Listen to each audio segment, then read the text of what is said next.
The grand hall of the celestial throne stretched beyond what human eyes could comfortably perceive, its crystalline walls bending light into colors that had no names in any earth language.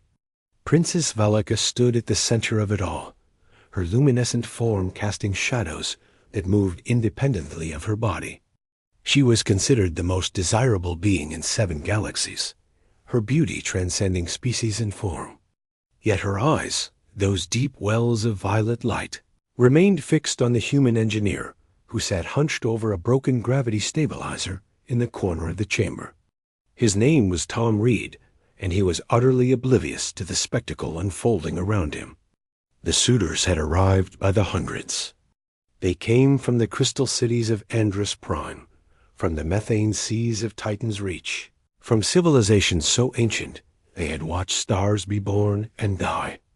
Each brought gifts that could ransom planets. The Prince of the Flame Worlds offered entire solar systems. The Hive Queen of Sector 9 promised fleets that could reshape the galaxy. The Eternal Duke, a being of pure energy who had existed since the universe was young, offered knowledge that predated time itself. Velika received them all with the same polite distance, the same courteous smile, the same empty words. Her father, Emperor Dragan, grew increasingly frustrated as each suitor was politely declined. The imperial court whispered among themselves, wondering what madness had seized their princess. Tom tightened a bolt with his multi-tool, completely unaware that the fate of interstellar politics was somehow revolving around his presence. He had been hired 6 months ago to maintain the palace's Earth-based technology, systems that the advanced aliens found charmingly primitive, but frustratingly incompatible with their own. He was good at his job, showed up on time, and mostly kept to himself. The princess had noticed him on his 3rd day. He had been replacing a water filtration unit, covered in grease and muttering to himself about imperial measurements versus metric. She had been walking past with her entourage, and he had not bowed. He had not even noticed her. Instead, he had continued working, singing some tuneless human song under his breath. It was the first time in her life anyone had not immediately stopped everything to acknowledge her presence. She found herself inventing reasons to walk past his workstations. She learned his schedule. She discovered that he drank something called coffee every morning at exactly 600 hours. She learned that he was from a place called Montana, that he had 2 brothers, that he missed Earth seasons. She learned all of this without ever speaking to him directly, gathering information like a spy on a covert mission. The court noticed, of course. They always noticed. Her father summoned her to the throne room on the evening of the 147th rejected suitor. Dragan was not a patient being, and his patience had long since evaporated. "Daughter," he said, his voice resonating through the chamber like distant thunder, "you have refused emperors and refused kings. You have turned away beings of immense power and infinite wealth. The Galactic Council believes you are insulting the entire civilized universe. I demand to know what you are waiting for." Velika stood before her father's throne, her head held high. "I am waiting for someone who sees me, Father. Not my title, not my position, not what alliance I might bring or what power I might grant. Just me." "Romantic foolishness," Dragan growled. "You sound like a human with their primitive notions of love. Perhaps that is not such a terrible thing." The Emperor's eyes narrowed. "You have 30 days to choose a suitor, or I will choose one for you. This ends now." That night, Velika found Tom in the engineering bay, his hands deep in the guts of a malfunctioning air recycler. She had rehearsed this moment 1,000 times in her mind, planned every word with the same precision she applied to matters of state. Yet when she opened her mouth, all those carefully chosen words evaporated. "Does it ever bother you that you are so small?" she asked instead. Tom looked up, startled to find the princess standing 3 feet away. He quickly wiped his hands on his coveralls, remembered he should probably bow.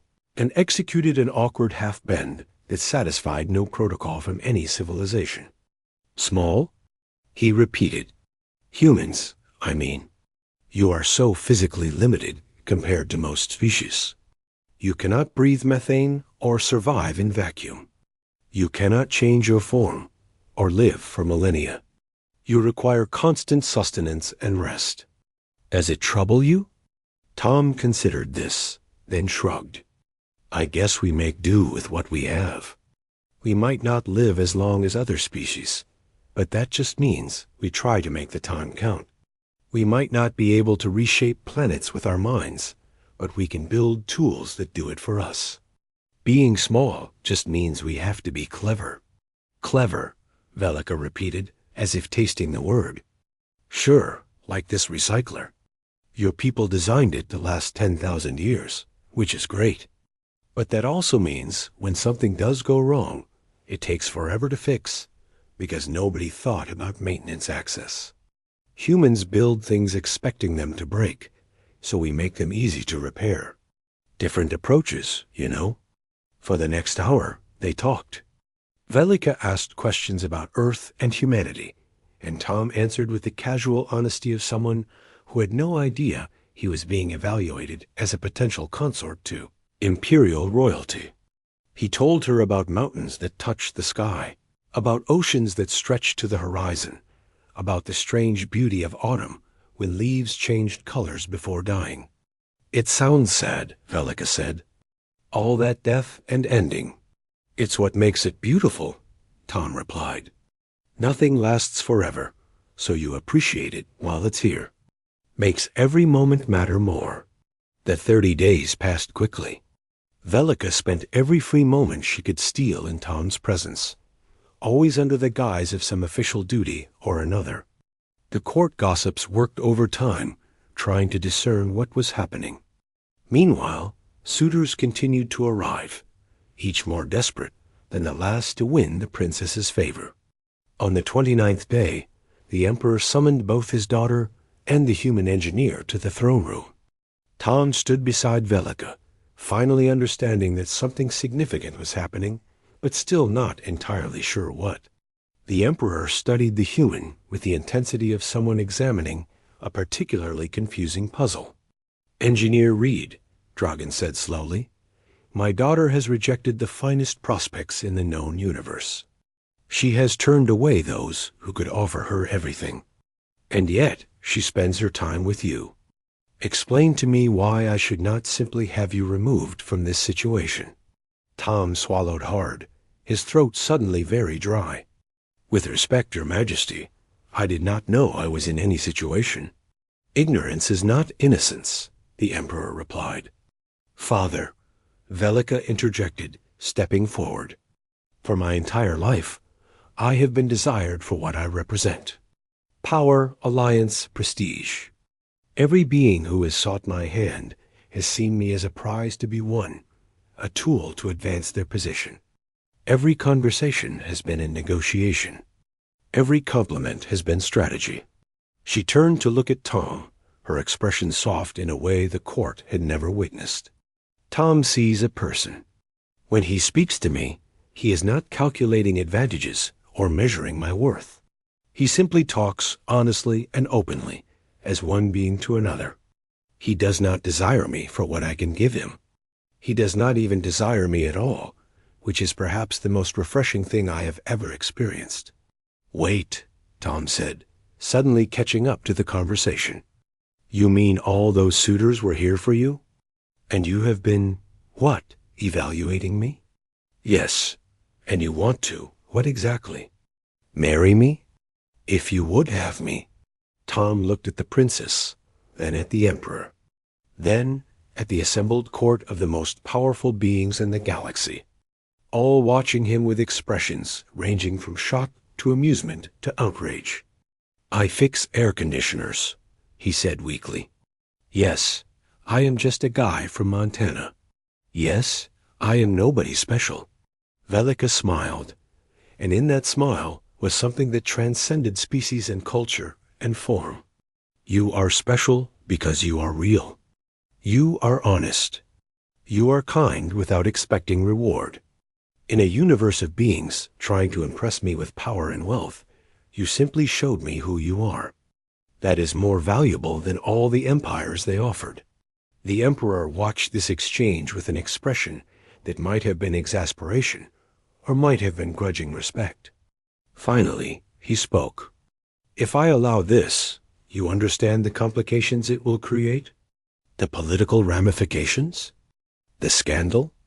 "Yes, father. And you still choose the human?" "I choose Tom." Dragon sighed, a sound like wind through canyons. "Then I suppose the Empire will survive one more scandal, though I expect you to handle all the angry diplomatic messages yourself." 3 months later, the wedding was held in the Grand Hall, where Tom had once fixed gravity stabilizers. Representatives from 1,000 worlds attended, most still baffled by the princess's choice. Tom wore a simple suit from Earth, looking distinctly uncomfortable with all the attention. Velika radiated joy in a way that made even the most skeptical observers reconsider their objections. As they stood together before the assembled witnesses, Tom leaned close and whispered, "You know everyone is going to keep asking you why you chose me." Velika smiled and whispered back, "Let them wonder. Some mysteries are better left unsolved." And in a universe of calculated alliances and strategic marriages, the princes who could have had anyone chose the engineer who just wanted to fix things.